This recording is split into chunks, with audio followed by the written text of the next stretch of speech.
on guys, Commander here, and welcome to a new video on PC Building Simulator. Now, we haven't done a video actually inside PC Building Simulator, the game itself, for quite a while. We've done things like in relation to like using PC Building Simulator as a base, such as like review new hardware that's been added to the game, such as the RTX Super Series cards, or just like different CPUs like the Threadrippers and stuff like that.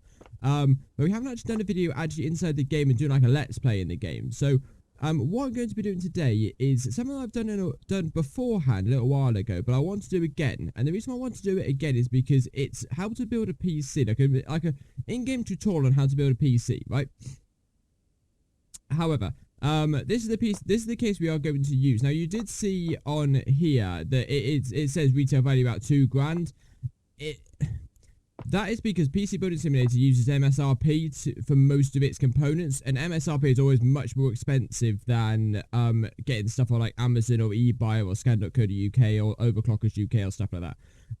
So it's definitely not going to cost that. Now, in the description down below is going to be a list of all the specs that I used to put this PC together, right? And it works out. I did a calculation before I started recording this video, and I did it. I think I worked out it was about 1,200–1,300 quid. So it's about like 700 quid cheaper than what it is in game. And also I use Great British Pounds because obviously I'm in the UK. This game uses dollars, and obviously conversion rates make things cheaper in the UK as well. So if you're in the US, I'll put the Great British Pounds value in there, and all you need to do is just put it into a into Google, let's say, so Great British Pounds to whatever currency you are, whether it's United States dollars, Canadian, euro, whatever, and it'll tell you the conversion. But anyway, so what we're going, so this case we're using the NZXT S340 Black. Now this is basically as a standard case as you're going to get for about $66, right? There is a hard drive in here as well, because I did actually put this PC together beforehand just to make sure it would work, and I forgot to rip out the hard drive, but I'll explain that a bit later when we get to it. But this case, it's about as basic as you're going to get. Now, it's a full ATX case, which means that it's a full ATX case, which means pretty much any board eATX you might be able to fit in it at a squeeze. But standard ATX and anything smaller, you'll definitely be able to fit in all the way. But it is a very bog standard case. It's only got it's got a fan at the top, fan at the back, and then it's got two fan headers at the front. Because of these fan headers at the front, I am going to use an AIO water cooler for my CPU. But however, my graphics card I am going to just keep as just a standard like air-cooled graphics card, just because of the spacing. Like, I haven't even got a space to put a reservoir, and I've really ideally, if you're going to do a AIO water cooler, you need two thing radiators, and I can only fit one, and trying to get one to do both the CPU and the GPU is going to be a bit of a strain, and it might blue screen on me.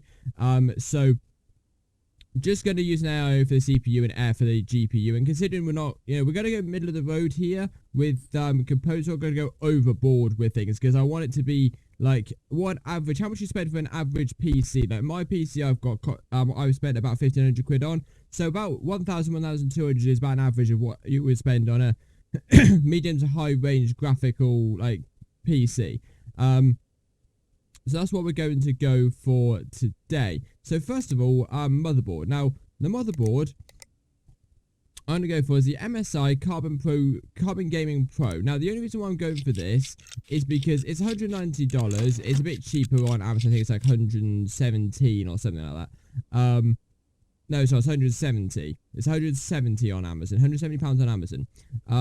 So it's a pretty solid board. I haven't personally tested it myself, but I put it through some quite rigorous testing on PC Building Simulator, or what you would call rigorous. And it seems to be a pretty solid board. Again, there are better boards out there, but it's got 4 RAM slots. It's an Intel chip, and I'm only doing Intel because I know their generation naming convention better than do AMD. But it's got 4 RAM slots. Don't even need an IO shield, which I like. I like motherboards that don't have an IO shield. Don't need an IO shield. PCI Express Gen 4, I think it's Gen 4, might be Gen 3, but it's got 2 NVMe SSD drives, so you can have one for your operating system and one for your like if you wanted to add an extra SSD for gaming later on, for your games later on maybe. So it's a pretty solid board. Now, as you see when it was installing, you see it did one set of screwing in, then it did another set of screwing in, right? Now, depending on which case you get, it may have these little standoff screws already installed. See these little yellow things here on the back of the board? It might have all those already installed. Now, if it does, then all you need to do is line up your board and screw in the screws into the relevant standoffs, right? Now, if it doesn't, it's literally the case if you'll have a box in your case that will have a box for the standoffs and a box for the screws, right? And all you need to do is just screw in the standoffs into the relevant holes. The holes are already punched out for you. Just screw in the standoffs until they won't go anymore. Then line up your board and screw in the screws into the standoffs. It's as simple as that. Motherboard installation is pretty, it's pretty straightforward, and most of this installing is pretty straightforward anyway. But yeah, no, the motherboard is basically, however much anybody says it's a CPU, it's not. The motherboard is basically the brains of the PC, right? So think of it, building a PC is like, building a PC is like building basically building a human body. So you've got your case, which is like your aesthetic, so your skin, your body, your facial features, your hair, you know, your clothing, any markings, scars, whatever. That is what the case is. It's your outer shell. That's what everybody sees, right? The motherboard is the skeleton. The motherboard is which is why it's a bit confusing when I say it's the brains of the PC, but I'll get to that bit in a bit later. But the motherboard is like the skeleton, is where everything connects to. It makes sure everything works. That is the central process for everything that happens. So whether it be the graphics card, the CPU, the RAM, the storage, it all runs through the motherboard. The motherboard is the thing that makes it all work. If the motherboard doesn't work, then nothing works. If, let's say, your graphics card didn't work, you can still plug, especially with Intel because it's got integrated graphics, you can plug it into the side of your motherboard, and you can still get a graphics output because your CPU could have integrated graphics, but it still needs a motherboard to work it. So your motherboard is basically the thing that makes everything else in the PC work. So that was CPU, right? Now I'm going to go for an i5 8600K, right? So it's a 4.3 gigahertz. It does say 43,000 megahertz. That's just PC Building Simulator's naming convention. And it's also got 6 cores, which is pretty good considering the price point. I think I looked, it says $280, but I think I looked on Amazon, it's about 180. So for 180 pounds, you're getting a pretty solid CPU, you know, 6 cores of 4.3 gigahertz with room to overclock if you need to. That's pretty good for somebody who's just looking to start up a pretty decent gaming rig. Now this will get you pretty good gaming performance, medium to high settings depending on the settings that you use. If you customize, you could get high settings in certain games, but if you were going to go AAA games, then you might need a bit of a better CPU.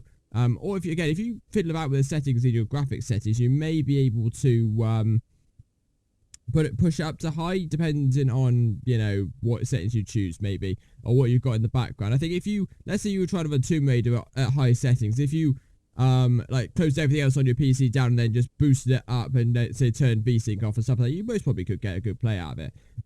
However, if you're going to be using this for like a workstation, this PC for like a workstation, then I'd advise you, instead of going for the 8600K, spend a little bit more and go for the i7 8700K. So if you're using anything like Premiere Pro, Photoshop, Substance Painter, Unreal Engine, 3ds Max, Maya, anything like that, I would go for the 8700K. And the only reason why I say that is because not only do you get a bit more of a boost in clock speed with the 8700K, you also get 2 extra cores. Now that 2 extra cores is going to make your life a whole lot easier when you're using those big heavy industrial programs.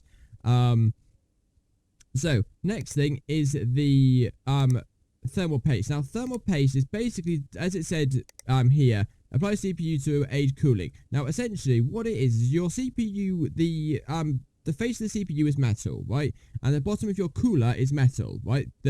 So in this case, we're using a pump, right? So the heatsink is metal, right? I think it's copper, if I'm right. So it might be silver, I think, or no, it's not, definitely not silver. It's either copper or it's aluminium. I'm pretty sure it's copper.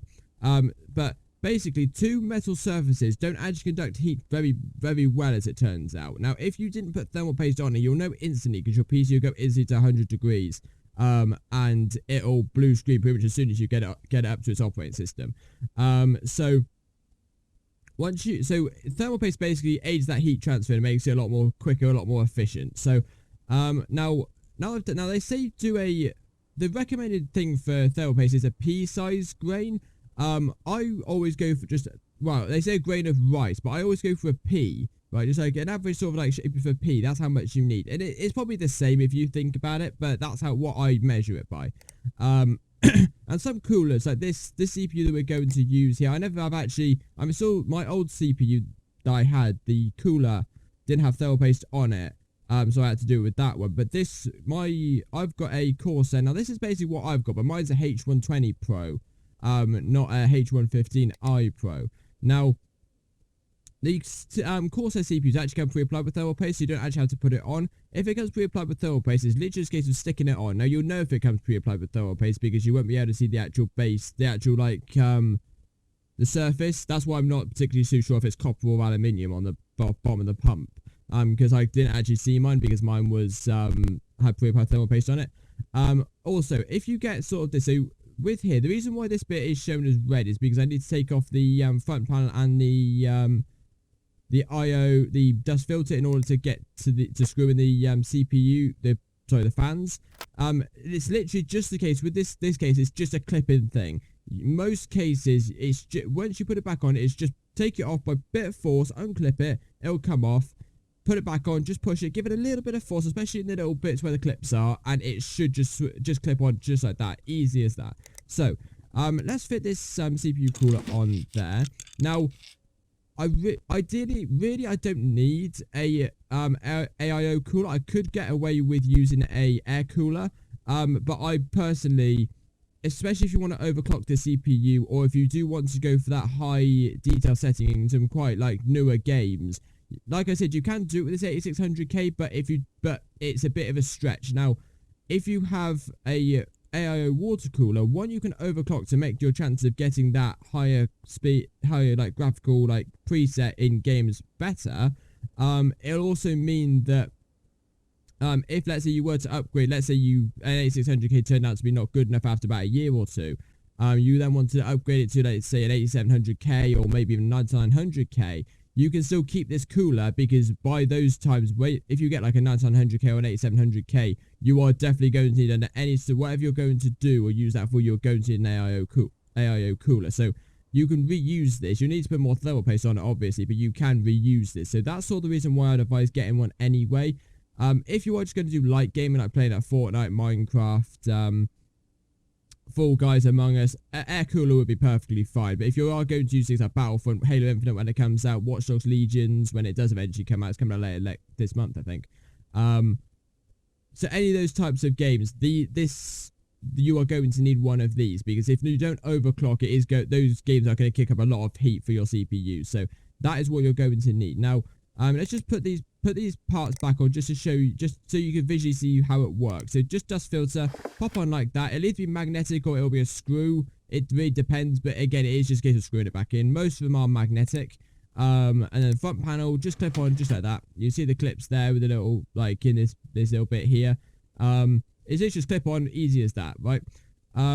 If it doesn't go on one way, try turning it upside down and trying it another way, because it might be the case that you are putting it on upside down, especially with this type of case, because there's nothing on the front that details which way it goes on. It should theoretically go on both ways, but I don't know for certain.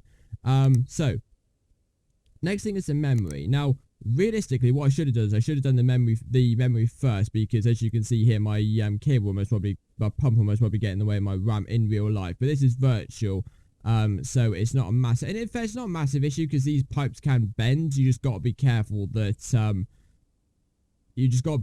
like, with this case it's a bit, like, ideally what I would like to have done is stuck this 2-fan up on the top so I've got a bit more room, on this side of my motherboard, but because it's a 2-fan on the front, there's only one at the top, I just needed to stick on the front.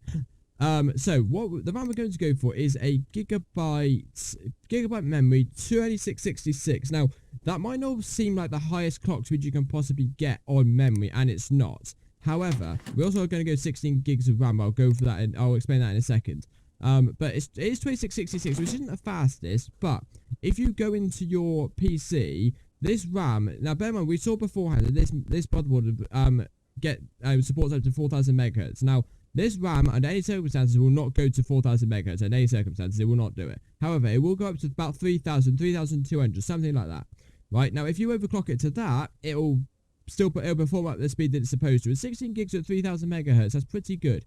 Now, the reason why we're going 16 gigs is 16 gigs of RAM is becoming pretty much what the standard is nowadays for PC gaming. You know, games nowadays, they're not using so much RAM. Like Minecraft used to use a lot of RAM. You need about 8 gigs of RAM to run Minecraft. If you're using shaders, you need 16 gigs of RAM. But while RAM isn't necessarily that, you know, it's not being used with games that much because it's all more like CPU and graphics card sort of things. It's more useful. Let's say let's say you've got 2 screens. So you got, let's say, I don't know, Battlefront 2 on one screen, and you've got two, I wouldn't say 2, you don't need to have 2 games on at once, so one we're doing. Or let's say Google Chrome googling something, or Discord on the other side. That's where the extra RAM comes into play a bit more effectively. So then you can have more than one tab open. Like, if you only got 8 gigs of RAM, you barely could be able to get Battlefront 2 and a Internet Explorer tab open at the same time and doing both at once. You won't be able to do it. That's why you need 16 gigs of RAM, because it's becoming the more industry standard now with how much RAM these programs are using up. You know, even just Chrome, you know, anybody who uses Chrome knows it eats RAM for breakfast. So so you do need 16 gigs of RAM, I would advise. It does make a bit of a price difference, and $80 as opposed to like having 16 gigs with $1,660. It is quite a lot for RAM, but I personally think it is worth it, just because of, like, again, how much RAM things take up nowadays. It's becoming more of an industry standard. So now we're going to go storage. Now storage, there is a gigabyte NVMe SSD, a 256 gig NVMe SSD. That we're just slotting there. It's literally just a case of slot it in, push the screw, and Bob's your uncle, done like that.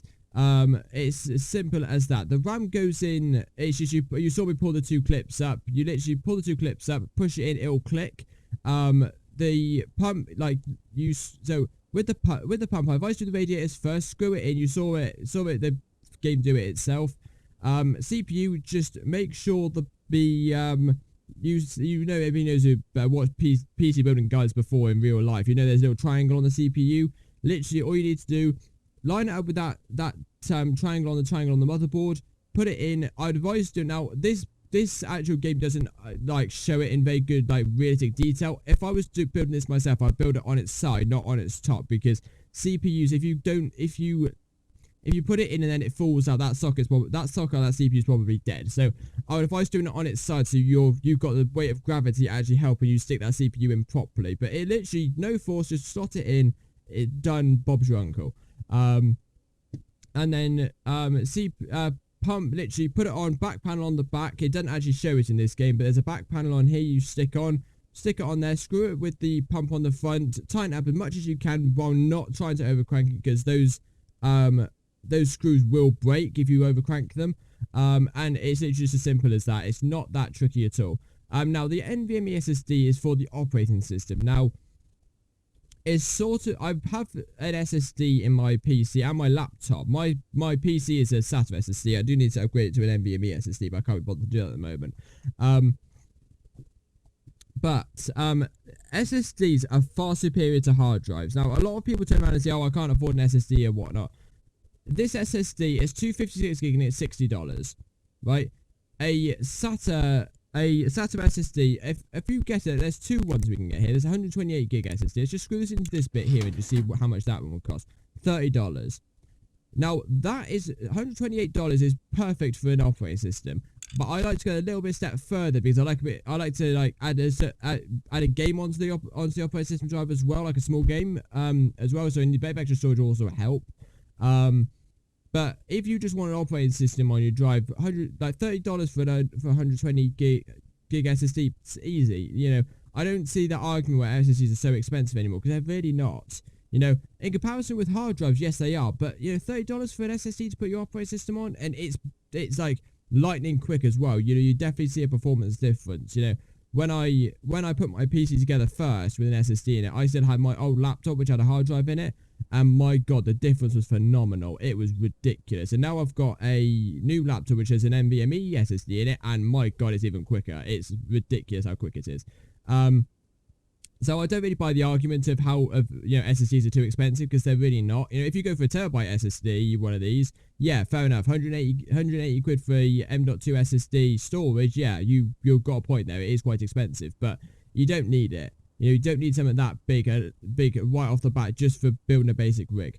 So we've also got here a 2 terabyte hard drive for any exterior programs or games. Now, there is something you can do, which is use Intel Optane, which basically speeds up the speed of a hard drive using RAID 0. However, one, I don't have the means in this game to show you how to do it, and two, I don't actually know how to do that myself anyway. Now, if you do want to know how to do that, there are plenty of tutorials out there that will show you how to do it. But I don't know how to do it myself, so even if I did have the means of showing you how to do it, I can't actually do it.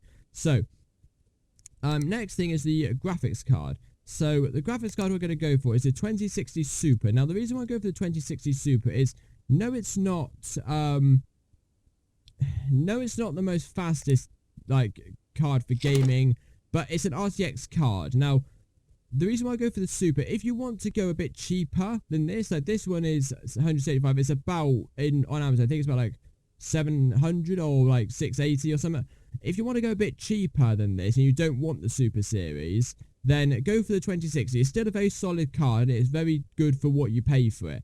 You still get the all RT cores, but you sacrifice 2 gigs of video memory, and especially in games, let's say you do want to play Tomb Raider or Battlefront 2 or Halo Infinite when it comes out at really high detailed settings. That extra 2 gigs of RAM will be a lifesaver, as well as it has a higher clock speed as well. Now, if you want to do things like high video production, like 4K video, or again, things like gaming stuff, like content creating, Unreal Engine, Substance Painter, stuff like that, I would advise changing this out for 2070 or 2070 Super. I've got a 2070. If I'd left my 2070 installation for about a month or two, I would have got the Super, but I didn't think then, that it was going to come out. But I got a 2070, and it is a solid card for doing that type of content creating. But if you're just doing basic gaming, 2060 or 2060 Super, perfect. Now for the power supply. Now, power supplies are very tricky. Or I think they are anyway. Not to choose which one you're going to have, but the wattage. Now, I always advise somebody go for about 300 to 400 watts more than what their PC is actually going to kick off. Right? Now, you might be thinking to yourself, and rightfully so, well, how do we know what power our PC is going to be kicking off? And what I constitute it be is there's a website called PC Part Picker. Now, PC Part Picker, if you see me look at that website before and go through it before. It basically has a list of all computer manufacturers, most of them anyway. There's a couple that aren't on there. They're more either really, really old ones or really industrial heavy ones. I don't think you can get Titan RTXs or stuff on there, but you might be able to. I might have had it since I've had a look, but I can't remember. But it also, once you put in your specs, it'll tell you how much wattage that PC is going to take up at max load. So I use that as an average. So that's what it could be using as an average. Now, what I do then is I always go for about 300 to 400 watts more than what that PC is going to be using, right? Because if you use it, the only reason why I say that is because if you go higher, if you go with the exact one, you've got no wiggle room for overclocking. Or let's say upgrading. Let's say you go for, let's say, from the i5 8600K to the i7 8700K. That's going to be over the power limit of what your power supply is. So you're then going to have to replace your power supply as well for something a bit more powerful. Whereas if you go for a bit higher, not only will you have more wiggle room to upgrade in the future to more expensive and more power-hungry hardware, but you also get a bit of room for overclocking as well, which obviously uses more power. So you could do that at the same time. Now, let's say this PC, I don't know because I haven't checked it, but let's say this PC uses 350 watts of power. So that would mean, so 300, let's say go plus 400, let's say. Now 750 watts. So 750 watts of power extra. We should go for this. So it's an ADATA XPG core reactor. It's a pretty, is there a Corsair one? There we go, Corsair RM750. We'll go for this one. Now, anything ADATA, Corsair, EVGA, all of these perfectly fine CPU. So long as it's 80 plus certified, it will be fine. Even if it's just 80 plus certified bronze, it will be fine, right? But never ever, and this is, I'm talking this from experience because I did this. I almost blew my PC when I first put it together. Never use a pre-owned power supply. It's not worth it. One, because if something goes wrong, that power supply is dodgy, you could kill your PC straight from the get-go. Your entire system could just be killed with that power supply breaking. Secondly, you could actually put your life in danger because it is a dodgy power supply. So don't ever buy a second-hand power supply. All of these components here, if it was you can buy them second-hand, because if something were to go wrong, that's the only thing that's going to break if something were to go wrong. The power supply can kick off everything else. It could fuse the entire lot. So I wouldn't advise buying a pre-used power supply. Now, so long as if you buy it new, anything from these reputable companies like Corsair, I think ROG do a few power supplies. First things first is we got our SATA data cable, which actually goes onto the motherboard. Now, this motherboard has 6, I think, data ports. Really, ideally, like, you only really need to go to 3 at max. Like, I've got 3 used up in my PC. No, I've got 4. Have I got 4? I've got 3. No, I've got 3. And that's only just because I've got 2 disk drives and my hard drive. So I only use 3. If you have 2 hard drives, you'll need to use 2. If you want to add like a SATA SSD as well, you're going to need about 2 or 3. But you're not going to use up all of them. It's not really that necessary. So then we got a SATA power that it just goes into this plug over there in the motherboard. Now, the power supply. Now, if you look, it's a bit hard to see because of the way the game is, but they've all got naming conventions on them. This one hasn't actually got proper naming. It's a bit like encoded naming conventions, but they're all named, the modular power supply, so it actually tells you where each of them go, which is actually a pretty good feature. I actually quite like that. And this is just to connect the case. You connect it into one of these motherboard things here. Again, it is all labeled. All of the slots in the motherboard, they're all labeled. If they're not labeled, look at your motherboard manufacturer, tell you exactly which ones go where. This fan can go into this header here, and this is your CPU power connector, so that literally just goes from in there into your CPU power and into your power supply. This is your pump header, so that goes into your little fan pump thing here. This is your motherboard power. Now, these are where this is getting interesting, right? So you saw it with my CPU power cable as well. Now you've got your CPU power connector and your PCI Express connector. They do look quite different. That's because they're both 8-pin connectors, right? Now, I would say you've got to be careful. And you sort of have to anyway, but you don't have to be necessarily very careful with which one's going, making sure you put, let's say, don't put your CPU power into your PCI Express graphics card, because if you look at the power supply cables, the cables are exactly the same, but the ports, they're actually different shapes. You can sort of see it in here, although it's not very represented very well. But they're all different shapes, right? So you can't actually put it into the wrong slot, and you also can't put it in upside down either, because the shapes on the top and the bottom are different. So like, you can't put your ATX power upside down, because they're different from the top there on the bottom, so it will not go in the wrong way. So it will only go in one way, and that's sort of like the rhetoric for for building a PC. Have most of the stuff. The only thing that will go in the wrong way is your CPU. Everything else, if it goes in the wrong way, it doesn't matter. But everything else will only go in one way. It will not go in a way it's not supposed to, and that's why I love PC building, because it is so simple. Building a PC, everybody says, oh, I'm not smart enough to build a PC. It is simple. Nowadays, PC manufacturers have basically made it so anybody can do it. I don't think, without a bit of teaching, I don't think there's anybody who can't build a PC anymore, because it is so simple. There are things you have to take into account, such as static, but even then, like motherboard manufacturers, if you look, like this graphics card it's got a sheet on it. My one has it, and most newer graphics cards do it as well. It has a sheet of plastic on the top. Well, you've got your plastic peel, which is actually quite nice to actually peel, but the sheet on the top is an anti-static sheet, which means if you touch it, it's not going to harm your components. your motherboard. Most motherboards nowadays are built anti-static. No, even my old piece, my old motherboard is a Gigabyte D370, I think. It was a 2017 board. That was anti-static. I could not break my motherboard by touching it. I couldn't do it. I tried, but it was an anti-static board. It was not possible. No, and even now, newer motherboards may become an anti-static. It's not possible to break your computer through static anymore. Well, it is, but it's very unlikely you're going to do it. You know, and also like that's standard. You don't touch anything gold. That's another thing. You touch something gold, then it might short circuit your PC. But again, why are you touching things? You know, the gold bits in your PC are stuff that you shouldn't really be touching anyway. You know, like motherboard sockets or the back of your CPU. Just don't touch it. You know, so it's really quite easy. PC building has become a lot easier, and I think with a bit of teaching, I think I could teach anybody to build a PC within, like, I think 48 hours. I reckon I could teach anybody to build a PC. It's that easy. And that's coming from me because I'm a crap teacher.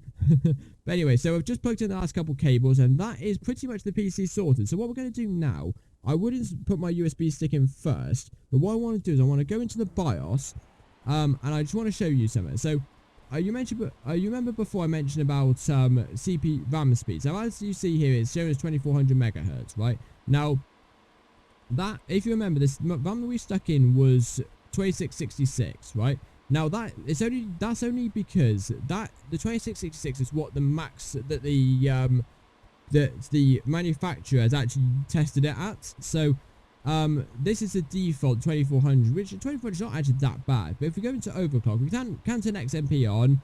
Don't really do that much. Still says 2400 megahertz. But what you can do is if you change this up to 1.65 and then change your RAM speed up to 3000, that actually will work perfectly fine. Now, that isn't going to be the same for every single one. That is only going to be the same.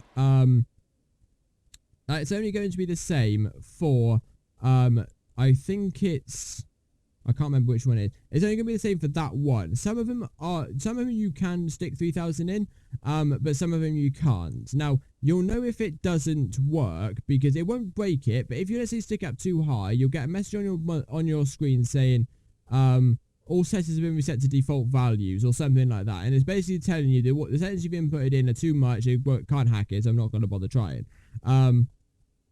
And in that case, just put it back to what it was beforehand. So let's stick in the USB drive. Let's switch this PC on, and we're going to now install Windows 10.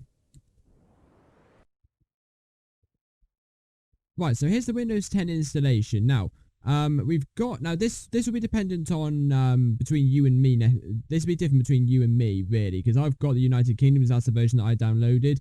If you're in the United States, then it will show United States, so you can choose it from here or whatever country you might be in. But I'm in United Kingdom, so I'm going to choose United Kingdom. Make sure that's set, because that will affect your actual Windows 10 performance. Not necessarily Windows 10 performance, but the way it looks, because it will change the language and keyboard input methods to whatever keyboards you use. So let's go install, because that's what we want to do. Just wait for it to boot up, because this does take a while. Now, this will take a long time, right, to do. So, so there will be a lot of skipping and sort of like speeding up in this video, because it does take a while to install Windows. So just be aware of that. The time that it takes in this video is not how long it is going to take in real life. I'm going to speed this up because I'll be here for ages. This video will be about 2 hours long by the time this Windows 10 is finished installing. So activate Windows. You do need a product key. If you have got a product key, input it in here and then click next. If you don't, like me, I'm not going to activate this Windows machine, because I'm not going to use it any more than like anybody else would, because it's a PC Building Simulator PC virtual thing. So if you don't have a product key, you can go, if you don't currently have a product key but you wanted to test to see if Windows 10 actually works, you can click I don't have a product key, and it will make Windows work without an activated license. You can use Windows 10 perfectly fine without an activated license, just some personalization things you can't do inside of Windows 10. So it's perfectly fine. It'll install perfectly fine without the product key. You choose Windows 10 Home, Windows 10 Pro, depending on what your license key is. You can't activate Windows 10 Home without Windows 10 Pro. So you can't activate Windows 10 Home with a Windows 10 Pro license and vice versa. So make sure you choose the one that of the license key you're going to have, or when you install it, it doesn't particularly matter, but make sure you get the license key to which Windows installation you've installed, because it won't work crossways. So I'm going to just install Windows 10 Pro just because why not. So let's click next. Accept terms and conditions. If you want to read through it, then by all means, I know Microsoft's terms of use, and again, because it's a virtual PC, it doesn't particularly matter for this use case. We don't want to upgrade because there's nothing to upgrade. That's more for like, let's say you want to upgrade, you want to reinstall Windows but keep your files. But we've got no files to keep, so we're just going to go custom install Windows only. So there's only one drive there, so we'll click next. And then it should just automatically go straight into copying Windows. Now, if you are doing this yourself, there may be a couple of different partitions. If there is, just delete the part. It won't let you delete the actual drive off the list, but just delete the partitions, because it just makes a mess in Windows 10 when you go. It slows it down a little bit. But again, if you're using M.2 SSD, it really shouldn't make that much difference. We shouldn't have to delete the partitions, but. Anyway, so it's installing Windows, so I'm just going to skip ahead or speed the video up dependent, and I'll be back once it's in the next stage.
Okay, so we're back. So I'm back now, and we've got to the next stage, which is basic. So we'll start with the region. So basically, you've got to choose which region that you're using, whether it's United States, United Kingdom. I don't particularly see what the difference is personally, but I just do it United Kingdom anyway, to keep it as accurate as possible.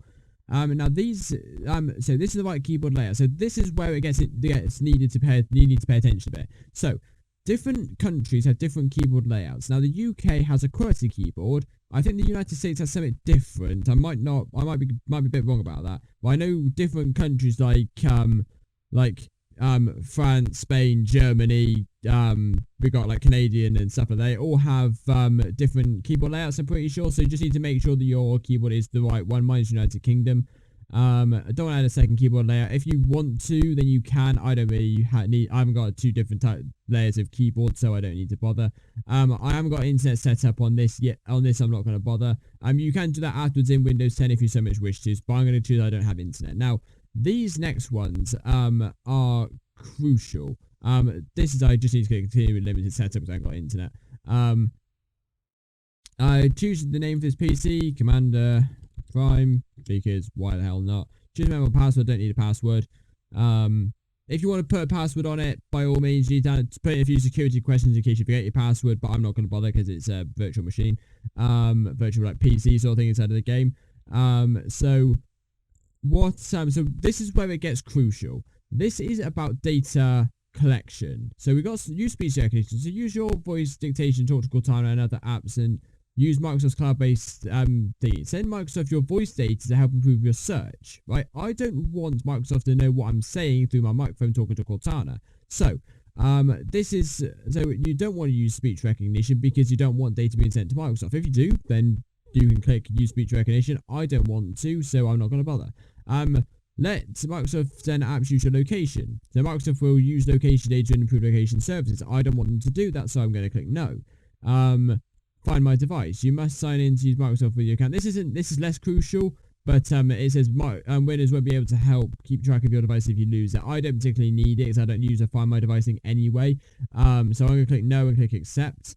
Send diagnostic data. Regardless to so send required and optional diagnostic data. This basically sends a load of data to Microsoft. So this is required and optional diagnostic data. I don't want to send any more data to Microsoft than necessary. So I'm going to send just required diagnostic data. You can't really stop them from taking that data, but it's just I think it's more for bug trafficking and bug tracking and like helping Windows 10 be fixed, like different bugs in its near updates. But I don't want to choose any other optional data, just the basics really. Click accept. Send optional tracking, inking, and type diagnostic data to Microsoft to improve language recognition. I don't want Microsoft to see what I'm typing on my keyboard, so I'm going to click no. Click accept. Get tailored experiences. Let Microsoft use the diagnostic data, excluding information about websites you browse and offer personalized tips. I don't want them to do anything, get any more data off me than they already do, so I'm going to click no. Click next. Advertising ID. Don't want any ads any more than I need to, so I'll just click no on that one. And it just continue with its setup. Do more cross activity history. I don't particularly have any need to do that. If you want to do that, by all means. I don't want Cortana, and it'll start setting up properly. So, in a second, it should just boot up to Windows 10. Just like this. And here we are. We got Windows 10 already installed onto the virtual machine, which is good. This is exactly what we want. So that is essentially how you do it. There's a few more like other steps that we can do to sort of make Windows 10 a bit more optimized, but it's just about how to install it, and this is all you sort of need. Any more, you can just sort of research it yourself. So anyway, I hope you guys have enjoyed this video. It's a bit more updated and a bit more like thorough than it was beforehand, so I'm happy now that I've got what I've got. So hope you guys have enjoyed. If you did enjoy, don't forget to smash that like button and hit that subscribe button for more awesome gaming content or tutorial sort of thing content, and I shall see you all later. Bye.